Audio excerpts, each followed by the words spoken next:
আমগর গ্রামে ছোটবেলায় বন্ধুরা মিলা কতই না মজা করিতাম।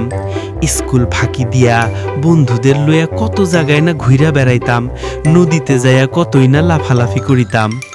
আর রুপিসার আম বাগানে গিয়া ঢিল মেয়েরা কত আমি না পারিতাম। সেই আম টুকাইয়া লইয়া হগলে মিলা মাখায়া মজা করে খাইতাম। আহ, কি যে কি হাদা ছিল। তখন 1 টাকা দিয়ে 4টা লজেন কিনা খেতাম, আর বিহাল বেলায় হগমিলা কত রকমেরই না খেলা খেলতাম, কি মজাই না করিতাম। সেই দিনগুলি যে কই হারাইয়া গেল। যদি আবার ফিরে পাইতাম হারানো দিনগুলি, কতই না বালা হইতো। আবার যদি ফিরে যাইতে পারতাম শৈশবে। কোথায় হারিয়ে গেল রে ওই শৈশব? যদি ছোট্টবেলার বন্ধুগুলারে আবার ফিরা পাইতাম।